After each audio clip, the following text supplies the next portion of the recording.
Hello नमस्कार, आप सभी लोगों का स्वागत है। मैं हूं राज राणा।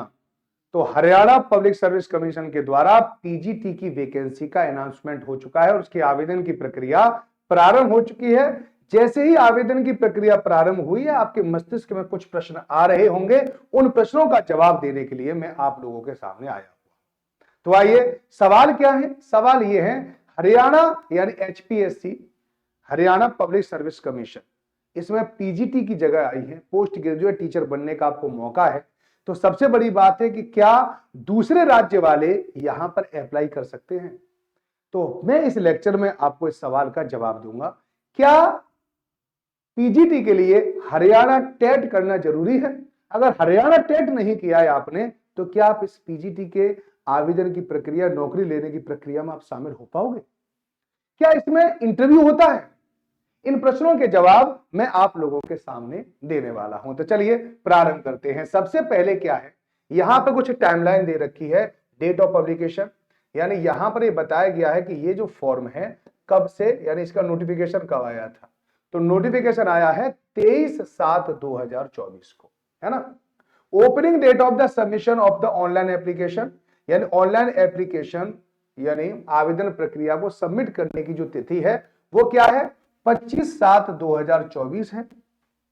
इसके अलावा क्लोजिंग डेट, यानी आप एक महीने तक लगभग फॉर्म भर सकते हैं, यानी 14/8/2024 तक आप लोगों के ये क्लोजिंग डेट है। यानी आप 25 से लेकर 14 तारीख के बीच में, यानी 25 जुलाई से लेकर 14 अगस्त के बीच में आप फॉर्म को फिल कर सकते हैं। आइए सबसे पहले देख लेते हैं एचपीएससी पीजीटी वैकेंसी 2024 का सिलेक्शन प्रोसेस क्या है।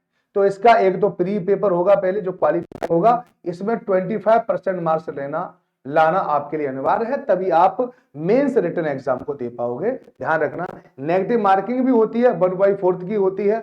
यहां पर 5 ऑप्शन आते हैं, ये बात भी आप लोगों को ध्यान रखनी चाहिए। आगे इसके बारे में पूरी जानकारी मैं आपको दूंगा। जो मेंस एग्जाम होगा उसका 87.5, मान लीजिए कि वेटेज अगर 100 पूरा के पूरा 100 की हम बात करें तो 87.5 नंबर तो आपके मेंस के होंगे, और 12.5 जो परसेंट जो नंबर हैं वो किसके होंगे? इंटरव्यू के होंगे। तो एक चीज साफ हो जाती है, जहां पर हमने बताया था कि सर क्या इसमें इंटरव्यू होगा, कि वो इंटरव्यू के नाम से सबके दिल जोर जोर से धड़कना प्रारंभ कर देते हैं। क्योंकि इंटरव्यू केवल याद करने वाली चीज नहीं है, अपने आप को रिप्रेजेंट कैसे करते हो किसी के सामने, और ये कला है। इस कला को सीखना थोड़ा सा तो मुश्किल होता है, लेकिन ऐसा नहीं है कि नहीं कर सकते। अगर आप आज से ही प्रयास करोगे तो आप बेहतरीन इंटरव्यू दे सकते हैं किसी के भी सामने। इंटरव्यू के लिए सबसे ज्यादा जरूरी होता है, वो आपकी कोई क्वालिफिकेशन चेक नहीं करता है, वो ये नहीं चेक करता कि आपके पास बुद्धि है या नहीं है। अगर नहीं होती तो आप इंटरव्यू पहुंचते ही नहीं। तो कॉन्फिडेंस रखना कि आपके अंदर कुछ तो है, तब आप इंटरव्यू दे रहे हो, है ना। तो वो ये चेक नहीं करता आपका कि प्रेजेंस ऑफ माइंड क्या है, आपके जेस्चर पोस्चर क्या है, आपके एटीट्यूड क्या है, एटिकेट क्या है, ये सब कुछ वहां पर एक तरह से चेक होते हैं। आप रेस्पॉन्ड कैसे करते हो बातों का, क्योंकि आप टीचर बन रहे हो, बहुत सारे लोगों का भविष्य बनाओगे, इसलिए इसमें इंटरव्यू होता है। याद रखना, इसमें इंटरव्यू होगा और आपके जो मार्क्स होंगे वो इंटरव्यू के और मेन एग्जाम के मिलाकर इसका आपको क्या निकलेगी, इसकी आपकी कट ऑफ तैयार होगी। ध्यान रखना। इसके बाद डॉक्यूमेंट्स वेरिफिकेशन होंगे, मेडिकल एग्जामिनेशन होगा और उसके बाद आपको ज्वाइनिंग दी जाएगी। जब ये बात आती है ज्वाइनिंग, तो बड़ा अच्छा सा एहसास होता है ना। आपको भी होता होगा। इसेंशियल क्वालिफिकेशन क्या है, यहां पर देख लीजिए। इसेंशियल क्वालिफिकेशन में मैट्रिक विद हिंदी, आपने मैट्रिक किया है, हिंदी जरूर होनी चाहिए उसके पास, ये याद रखना, ठीक है। हिंदी होनी चाहिए, या आपके पास 10+2 में हिंदी होनी चाहिए, ठीक है, या बीए एमए में हिंदी होनी चाहिए with Hindi as one of the subject, यानी सब्जेक्ट के रूप में हिंदी आपके पास जरूर होनी चाहिए। या तो मैट्रिक पे हो, यानी 9th-10th के स्तर पर, ठीक है, या 10 और 12 के स्तर पर हो, क्योंकि 9th-10th में तो लगभग हिंदी पढ़ते ही है सभी सब्जेक्ट के रूप में। इंटर में भी हिंदी पढ़ते हैं, बीए में और एमए में ये अपने आप आपको चुननी पड़ती है, लेकिन यहां पर है तो आप आराम से इसको पेपर दे पाएंगे, सीधी बात है। Certificate of the having the qualification Haryana teacher eligibility, आपके पास हरियाणा टेट होना चाहिए, शुड बी, इसेंशियल है। तो यहां पे दूसरा कि क्या हरियाणा टेट जरूरी है, तो हाँ हरियाणा टेट जरूरी है। हरियाणा टेट अगर आपने दिया होगा और वो नहीं भी दिया है तो हरियाणा के द्वारा एस्टेट आता है, एस्टेट करवाया जाता है, तो वो आप लोगों ने जरूर क्वालिफाई किया। तीसरा बड़ी इंटरेस्टिंग चीज है कंसिस्टेंट गुड एकेडमिक रिकॉर्ड। अगर आपके पास एकेडमिक रिकॉर्ड अच्छा है, आपके नंबर अच्छे आए हैं, तो सोने पे सुहागा वाली बात है ना। तो ये बात आपको ध्यान रखना है। एसेंशियल क्वालिफिकेशन है, ये तो आपके पास अनिवार्य रूप से होनी ही होनी चाहिए। अब पीजीटी में जाने के लिए आपको मैं अभी फॉर्म पूरा दिखाऊंगा जब आपको बताऊंगा। एज लिमिट क्या है, एज लिमिट आपसे पूछ लेते हैं कभी कभी, तो एज लिमिट अगर देखेंगे तो यहाँ पे 18 साल है मिनिमम और ज्यादा साल है 42। इसके अलावा जो अतिरिक्त जैसे एससी ओबीसी में अलग से 5-5 वर्ष की छूट भी मिलती है, ध्यान रखना। सैलरी देखकर आप लोगों को बड़ा ही खुशी होगी, 1,51,000 तक पीजीटी के टीचर के बनने के बाद आपकी लाइफ में बहुत ही ड्रामेटिकली चेंजिंग आती है। ये बात आपको याद रखना चाहिए। बड़ा ही अच्छा, बहुत अच्छी सैलरी मिलती है, लेक्चरार बन जाते हैं, समझ में आया कि नहीं। तो ये कोई सामान्य चीज नहीं है, ठीक है नहीं। अब यहाँ पे देख सकते हैं कि स्क्रीनिंग टेस्ट होता है। सबसे पहले स्क्रीनिंग टेस्ट जो मैंने आपको बताया था प्री, है ना, उसी के बारे में पूरा बताऊंगा मैं। टोटल नंबर ऑफ एमसीक्यू 100 होते हैं। Subject wise syllabus is enclosed in the annexure. अब इसका जो सिलेबस है ये आगे दे रखा है, हम दिखा देंगे।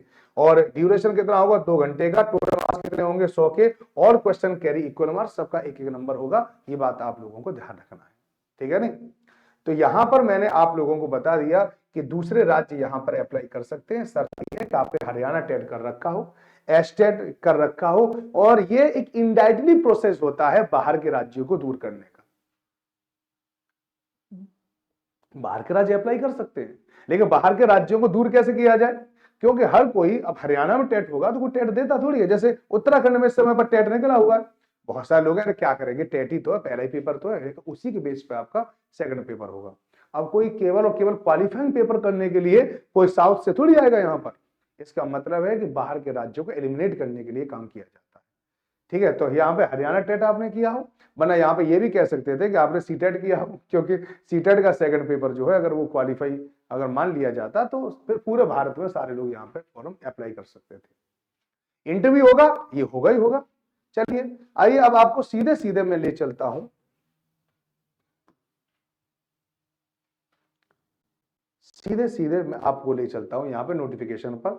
जो पूरा की पूरा नोटिफिकेशन यहाँ पे दे रखा है पीजीटी का, कितनी कितनी जगह है, क्या है, कौन कैसे अप्लाई किया जा सकता है, कब तक अप्लाई कर सकते हैं, name of post and category below.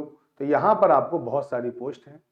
जहां पर मैं आपकी मदद करा सकता हूं सुपर कोचिंग, तो आपकी सब कुछ मदद करा सकती है, क्योंकि यहाँ पे बहुत सारे सब्जेक्ट ऐसे हैं जो आपको मिल जाएंगे। अगर आपको पढ़ना हो, अगर कोई किसी तरह की गाइडेंस चाहिए, तो आप यहाँ पे ले सकते हैं। Biology, chemistry, commerce, economics, English यहाँ पे ज्योग्राफी, हिंदी, हिस्ट्री, ठीक है, होम साइंस, यहाँ पे सभी कुछ पढ़ाने वाले टीचर यहाँ पे बहुत ही बेहतरीन मौजूद है। मैथमेटिक्स, ठीक है। अब इनमें से हो सकता है कुछ कुछ ना हो, पॉलिटिकल साइंस भी है यहाँ पर, साइकोलॉजी भी है, ठीक है, सोशियोलॉजी, उर्दू, पंजाबी, तो यहाँ पे काफी ज्यादा जगह है। जैसे अगर आप हिस्ट्री में देखना चाहते हैं तो हिस्ट्री में 144 जगह है, ठीक है नहीं। और ज्योग्राफी में देखिए 116 जगह है, बहुत जगह होती है 116 जगह, ठीक है। पीजीटी में जगह बहुत ज्यादा होती है, क्योंकि पीजीटी की एलिजिबिलिटी बहुत ज्यादा होती है, इसलिए हर कोई इसको फुलफिल नहीं करता, इसलिए इसमें फॉर्म हमेशा कम भरे जाते हैं, ठीक है। ये बात आपको ध्यान रखना है, ओके। इसके अलावा ये बीएस को जानने की जरूरत है नहीं। एसेसर क्वालिफिकेशन मैंने आप लोगों को यहाँ पे बता दिया था कि यहाँ पर एस्टेट होना अनिवार्य है, ये बात आपको पता होना चाहिए। बाकी सब में आपको देखिए 50% मार्क्स होने चाहिए एंड बीएड होना चाहिए, ठीक है। इनके लिए बीएड होना अनिवार्य है, जरूर याद रखना। अब देखिए जैसे ज्योग्राफी में आपको पीजीटी का टीचर बनना है, तो यहाँ पे लिखा हुआ है MA geography with at least 50% marks in B Ed from the recognised, यानी 50% मार्क्स होने चाहिए आपके, है ना। और पोस्ट ग्रेजुएशन में, और इसके बाद क्या होना चाहिए, बीएड आप जरूर होने चाहिए, है ना। ये हो गया यहाँ पर जितना भी चीज हम यहाँ पे बता रहे हैं। थोड़ा छोटा कर लें इसे, इधर उधर भाग रहा है। आइए आगे चलते हैं, थोड़ा सा और बता दें। यहां पर देखिए, यहां पर क्या लिखा हुआ है, स्कीम पैटर्न ऑफ एग्जाम। इसमें देख सकते हैं आप कि टोटल नंबर ऑफ ये 100 होंगे। The subject wise syllabus include रहता है नेक्स्ट, ये सिलेबस दे रखा है आगे। टाइम ड्यूरेशन कितना होगा 2 आवर्स, और टोटल मार्क्स कितने होंगे 100। All question carry equal marks, ध्यान रखना। अब आगे आपको यहाँ पे पढ़ना बहुत जरूरी है। यहां से देखिए, each question will have the 5 option, यानी प्रत्येक क्वेश्चन के 5 ऑप्शन होंगे, A B C D E. है ना। If a candidate attempt a question shall have the darken the appropriate circle ABCD, attempting the question then she shall see with the darken E circle, if none of 5 circle, if darken 1/4 2.25 marks shall be deducted। ठीक है नहीं। अगर आपने 5 circle में से, आप कोई question छोड़ भी नहीं सकते। यहाँ पे देखो सबसे बड़ी चीज क्या है, ये क्या लिखा हुआ है, ये लिखा हुआ है if not attempting a question then she shall have to darken E circle। यदि आप अटेम्प्ट नहीं कर रहे हैं किसी क्वेश्चन को तो आपको ई सर्कल को डार्क करना पड़ेगा। If none of the 5 circle darken, अगर आपने 5 सर्कल में से किसी को डार्क नहीं किया है 1/4 2.25 मार्क्स शैल बी डिडक्टेड।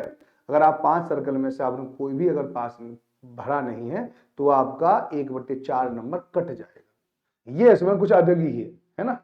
ये आप आगे देखिए, any candidate not darken any of the 5 circle in the more than 10% question। अगर 10% क्वेश्चन यानी 100 क्वेश्चन आए उसमें से 10 क्वेश्चन के अगर आपने डार्क ही नहीं करे, वो ऐसे छोड़ दिए,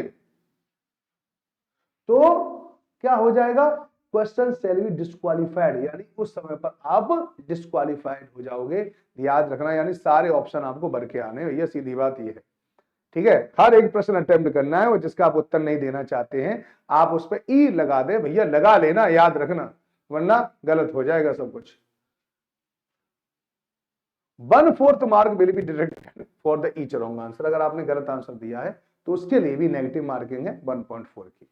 ठीक है, अगर आपने डार्क नहीं किया है उसके लिए भी है 1/4 की, है ना। इसके अलावा अगर आपने 10% क्वेश्चन ऐसे ही छोड़ दिए हैं, कोई भी सर्कल अगर आपने नहीं किया है तो आप डिस्क्वालीफाई हो जाओगे सीधे सीधे, है ना। The medium of examination will be the under, यानी इंग्लिश यानी बायोलॉजी, केमिस्ट्री और होम साइंस, मैथमेटिक्स और फिजिक्स, ये सब के सब आपको किस में आएंगे, केवल इंग्लिश में ही आएंगे, हिंदी में नहीं आएंगे।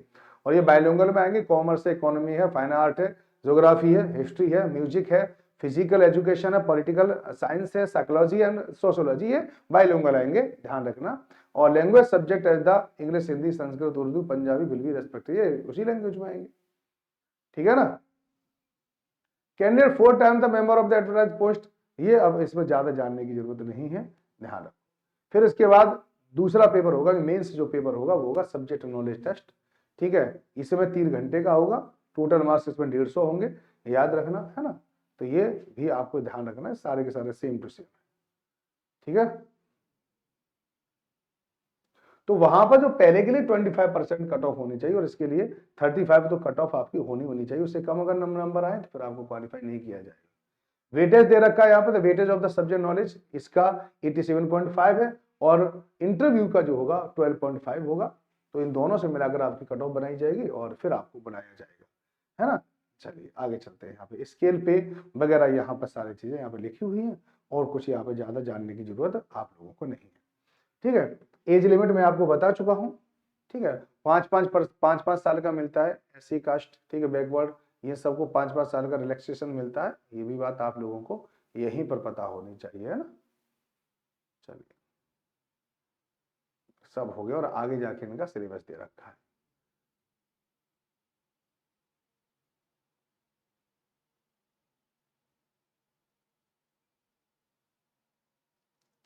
देखिए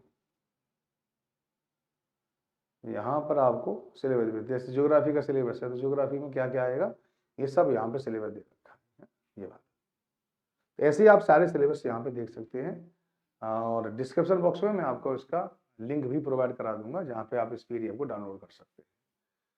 तो चलिए, तो आप हरियाणा PGT के लिए तैयार हो जाएं, पढ़ाई शुरू करें और कमेंट बॉक्स में बताएं कि आप किस सब्जेक्ट से PGT करना चाहते हैं, हमें जरूर बताएं। नीचे एक फॉर्म भी दिया गया है, अगर आप PGT की तैयारी करना चाहते हैं तो उस फॉर्म को भी आप भर सकते हैं।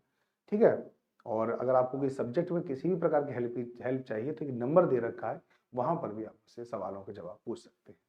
चलिए बाय बाय, टेक केयर, सब लोग अपना ध्यान रखें, जय हिंद, जय भारत।